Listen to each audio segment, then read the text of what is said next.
That's the intention, but we can just start. Right, that's fine. Are you adding just now, or are you okay? No, let's just go. Let's just go, and we'll spin it in, and they can.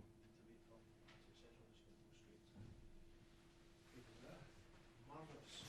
From the coat out of the way. How are you? Afternoon, it is afternoon, isn't it? Yeah. I'm good, thanks. How's everybody in the room?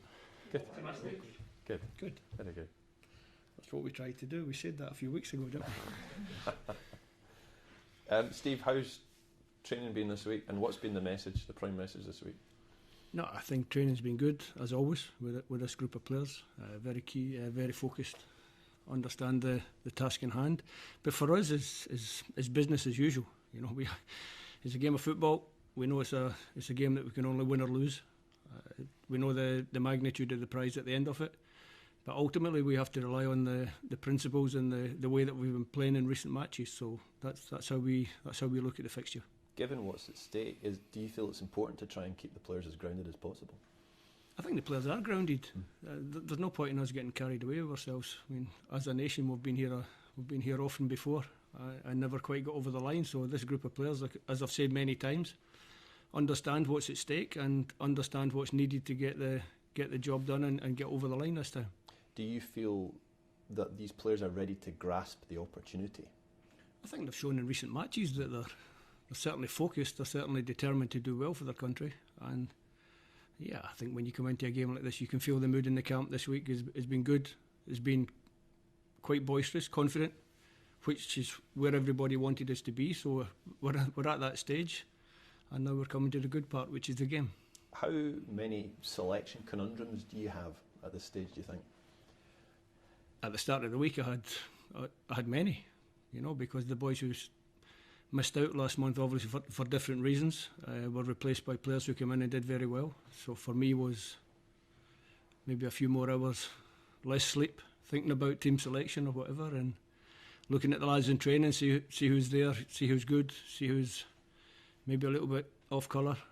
But I can report that everybody was good, so it made my selection even more difficult. So yeah, one or two positions probably even now still mulling over in my mind, but doesn't matter who I pick. The 11 that start and the 5 substitutes, if I need to use 5 substitutes, we'll all be ready.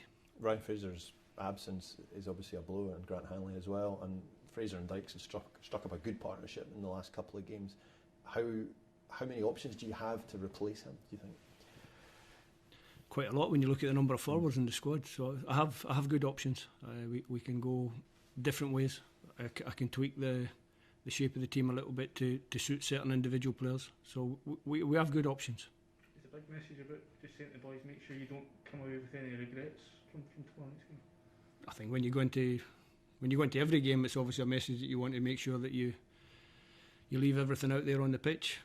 This game, with the magnitude of the game, is probably where I don't need to say that, because the players will understand that if they come off the pitch with regrets, they'll never forget that night. So you go out there, you do your best, you give everything you can, and hopefully the footballing gods give you a little bit of luck, smile on you a little bit, and you get the right result.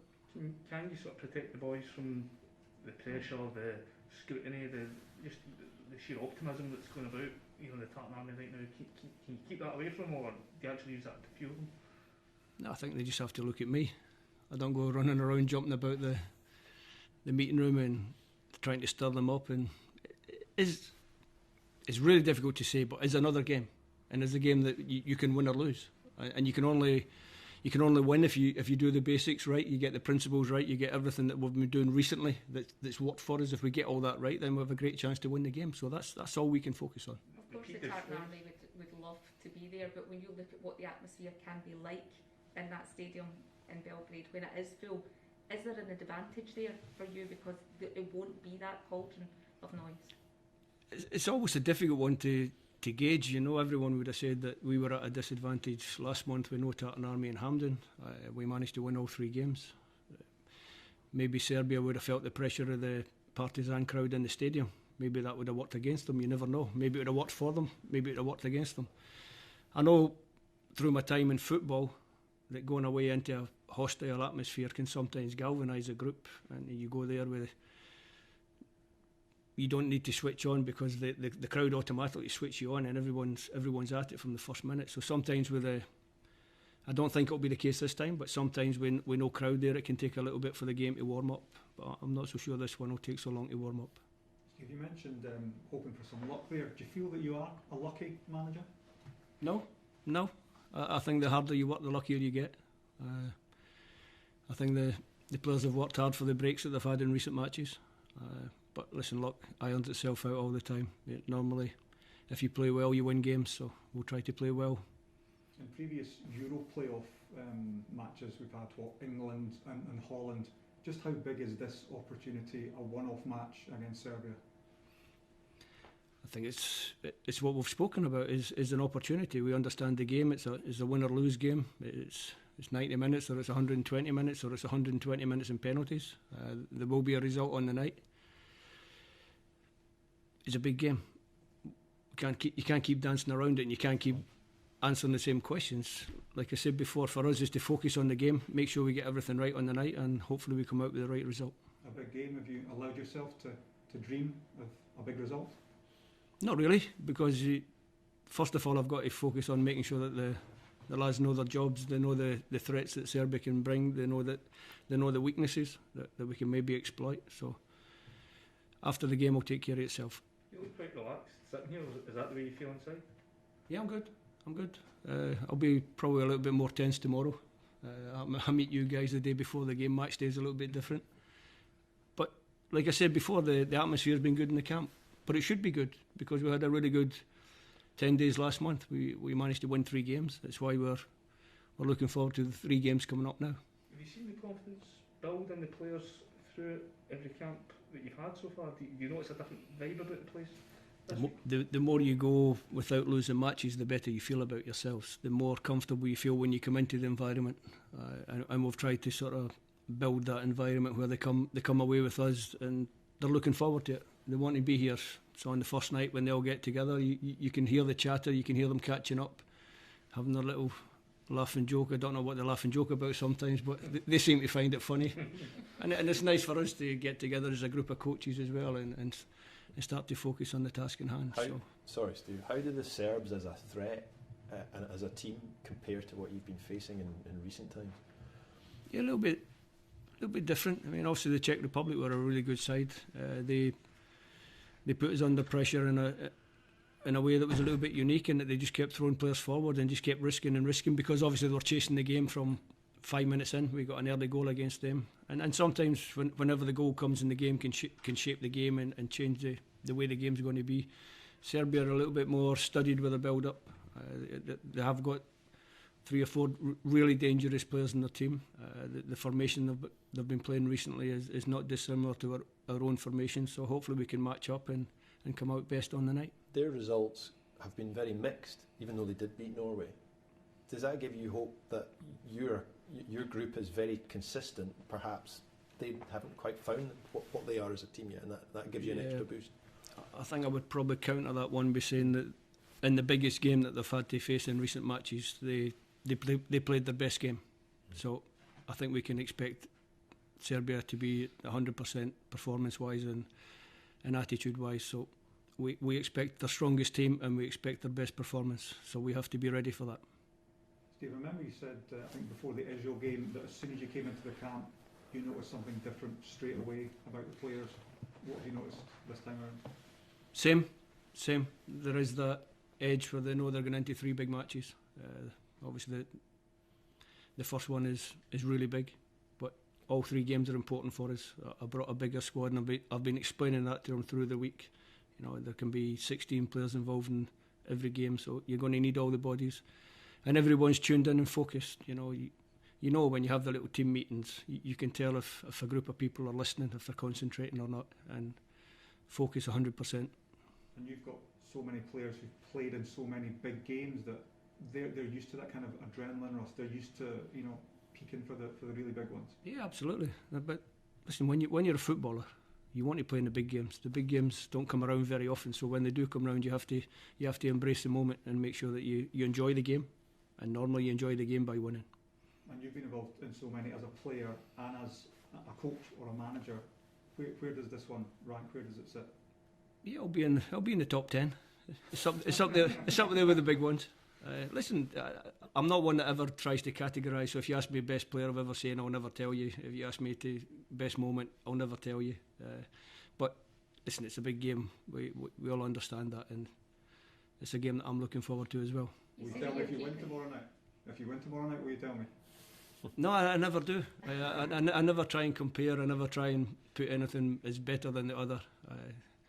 Maybe when I sit down at the end of my career, I'll have a little look back and I might try to categorise the moments then. Steve, you say that you're keeping the players grounded, you're trying, you know, they don't want them getting caught on the hype, but you've got a group of players that a lot of them are about to hopefully achieve something that they can't remember in their lifetime. It makes me feel quite old when you say that. I think someone else mentioned it. I think it was Scott McKenna was 2 or something the last time Scotland qualified.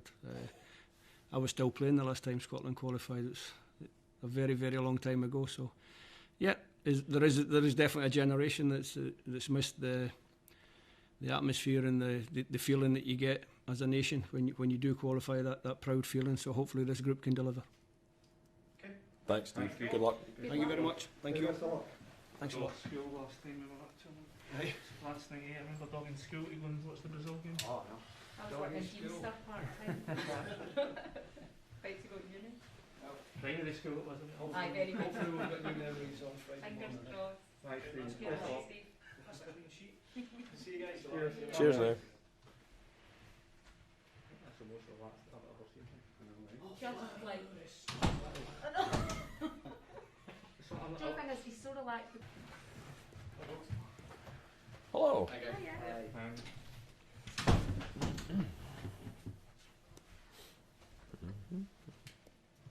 You take my slide. Yeah.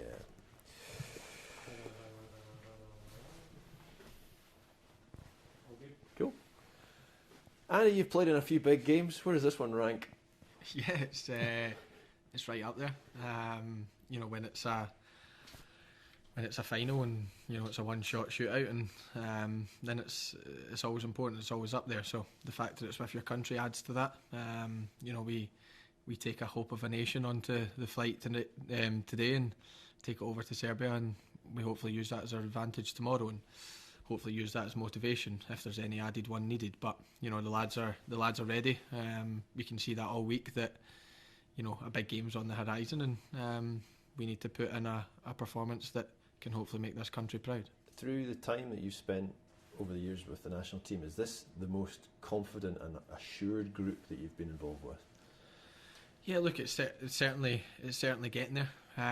You know, I think at the end of Gordon Strachan's era, I think we were playing some really good stuff and had found a formation that suited us and started putting in good results, and that's what similar's happened now. We've found a way of playing and we've found a way to get results, and you know, results put smiles on people's faces and make sure that you know we're confident going into the next game. And I think you've seen that last month. You know, the way we beat Israel and obviously winning on penalties, we then took it into the next two and we believed we were going to get results in both of them, and it proved that way. So yeah, we're 8 unbeaten now.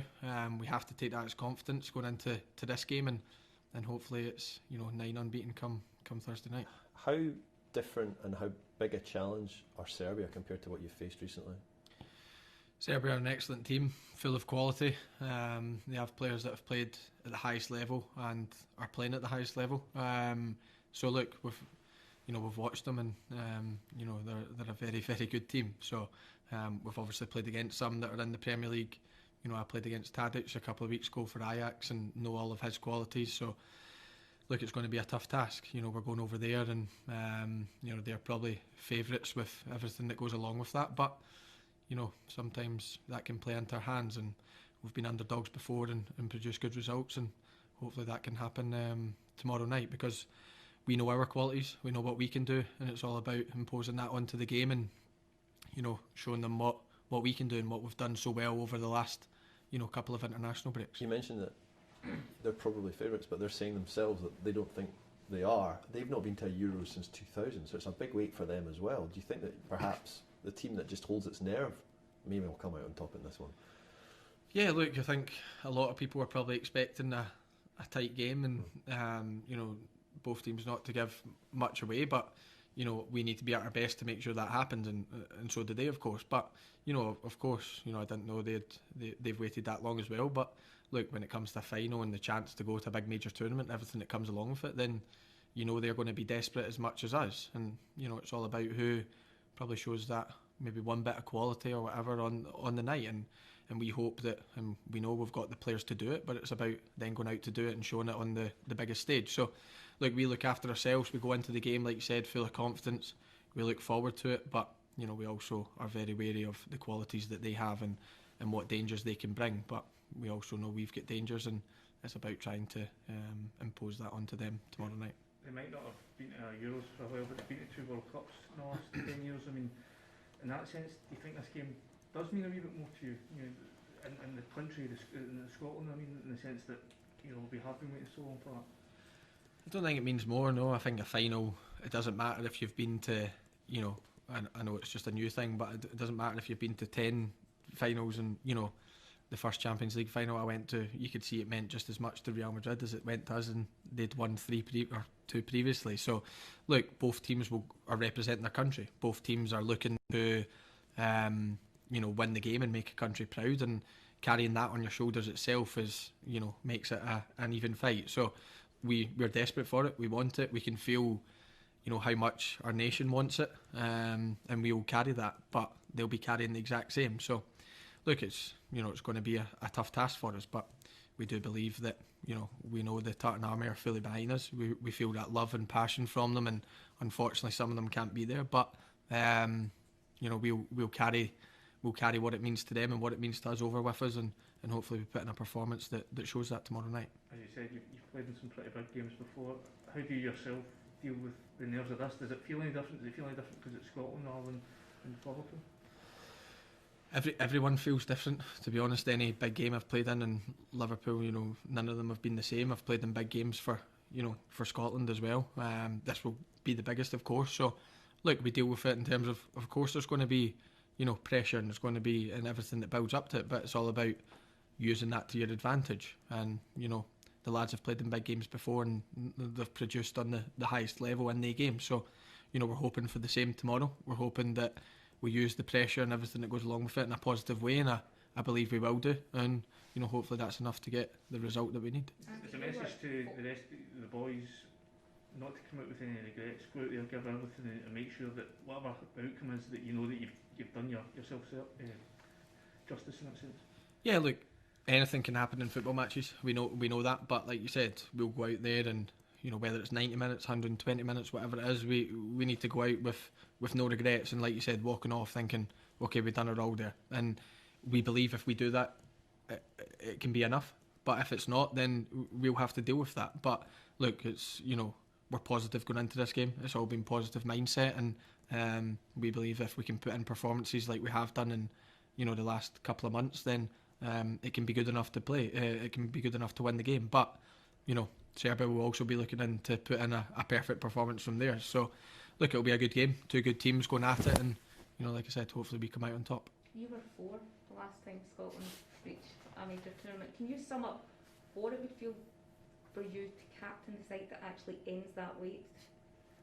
Yeah, to be honest, I won't let myself think about that until it's done. It's not it's not worth thinking about. Of course, that's the main goal, but for me, being captain of my country, captain of these boys that are with me today is the proudest thing that I'll ever do in football, and I carried it with that all the time. But I'm not letting me think walking out at Hampden or whatever. That's something that's well in the back of my mind, and I'll focus on that hopefully Friday morning when it's a reality. But like you said, I was 4 the last time Scotland got to a major tournament, and my whole generation has missed out and seen Scotland at major tournaments, and seen you look back on old videos and talking to family and stuff, how good Tartan Army used to be, and at big tournaments and stuff. I've heard it from I remember my manager at Liverpool said how fun they were in Germany when he was a little boy and stuff in the World Cup. So that's all been missed, and we know how big a fan base we've got, we know how passionate they are, and we want to see them at a major tournament, and we're the next group of lads that can go and achieve that. And we need to hopefully carry that with us, because it definitely gives you an added incentive tomorrow night to make the people happy and make 5 million people back home put a smile on their faces. There is, of course, a lot of hype around this game because of the magnitude of it. When you're all in the Scotland camp, is it easier to shut out that noise and not get caught up on the build-up around about you? Of course, look, we know how important this game is. We know what's at stake. We know everything that goes along with it. But it's also important to prepare like we do for every other game. That's what's gave us, 8 games unbeaten, and that's what's gave us, success in the games. So we've built up the same. We've done exactly the same when we met up on Sunday or Monday, and the preparation's been the exact same as it was for the Israel game, which is important. And like you said, once you're all together and once everyone's in the same hotel and everything, it's easier to block out the noise a wee bit, and we've done that pretty well.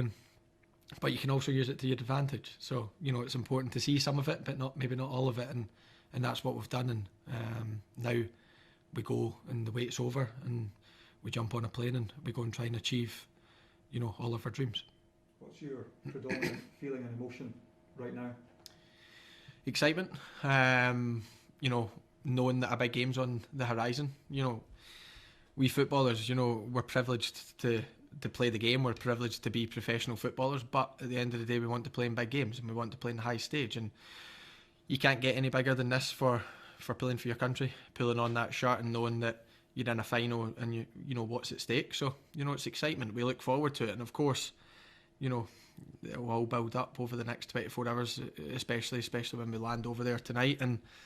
But it's one that we look forward to. You can tell all the lads are looking forward to the game. We know that we're going there all together, and we'll fight for, like I said, our dreams and all the dreams back home, and hopefully we can deliver that. So we look forward to the challenge, and it's something that excites all of us, and that's why the camp's been so positive so far, and I hope come Thursday night it's just as positive, if not more. You're obviously somebody that rises to the big occasion. We saw that in the Champions League final. We saw that over the course of a season with Liverpool and England's top division. What do you see amongst your teammates that gives you confidence that everyone can do that? Well, forget about me in terms of that, but a lot of the lads, I've played in playoff finals, and I know how much pressure that is. And John McGinn scores for Villa in it. I've seen Cal McGregor, I've seen Kieran Tierney, I've seen Ryan Jack playing in Europe at the highest level, and Scott McTominay putting in unbelievable performances against PSG and things like that. So, and then all the other lads, Kenny McLean got promoted with Norwich, and so there's a whole list of lads that, when it comes to the big occasion, they've produced. So it's easy to say me because of winning trophies and stuff, but I forget about myself. I look at the other lads, and I know that when the big occasion comes, they don't shy away from it. And look, we're not saying that all of us will be perfect tomorrow night. We hope that we are, of course, but some might not be. But it's all about getting a result, and we look forward to that challenge. We look forward to pulling together as soon as we're on that pitch, and like I said, fighting for the same dream. And that's what we'll go out to do. That's the message that we'll carry, and we'll go out and try our best. And like you said, we'll leave everything on the pitch, and I believe if we do that, then hopefully it'll be enough. In fact, you as a group haven't lost a game of football in over a year now. That must be huge, must be massive. Yeah, of course. 6 months we never played a game, which probably helps. But I don't focus on the time. I focus on the 8 games. It's 8 games unbeaten, which is very good. And people can question some of the teams we've played and stuff like that. But at the end of the day, you have to win the games. And time's gone by, we might have dropped points in some of them. So look, we're 8 unbeaten, and like I said, hopefully come Thursday night we're 9 unbeaten, because that means we've done our job. And but look, we've got the confidence. Last month was big for us. 3 clean sheets, 3 obviously the win in penalties, and then 2 big 3 points in the Nations League, and then we take that, not enough time's passed to lose any of that, so we bring that confidence in. You can see that on Monday, everyone's got a smile on their face and everyone's ready for the game ahead, and that's why we'll take that feel-good factor over to Serbia, and hopefully that's still there come Thursday night, Friday morning. Last couple. Steve Clarke talks about the group being grounded and being very focused. How much credit has to go to the manager for the standards that you set here? Yeah, massively. So much credit needs to go to him and all his staff. Since day one, he's been amazing. And of course, at the start, maybe some of the results weren't as good, and people started questioning them, but what we were doing on the training pitch was standing us in good stead, and it was about us just making the next step to go and do it on the match day. Now you've started to see that. You've started to see us, implementing what he wants us to do, what the coaches want us to do, and him, John, and Stephen Reid and Woodsy, they've been so positive, around the camp and their meetings and everything. So credit has to go to them, and like I said, we do it for our families, we do it for the 5 million people back home, but we also want to do it for the manager. We know how much he missed out on it as a player. We know how much it would mean to him as a manager, and we can achieve that as well. So there's so many people we're playing for. We have to play for ourselves as well, and that's what we carry with us going tomorrow. And that's when when you feel a wee bit tired, you can run that extra bit further. You can go and challenge that extra bit higher. You can jump that bit higher, and that's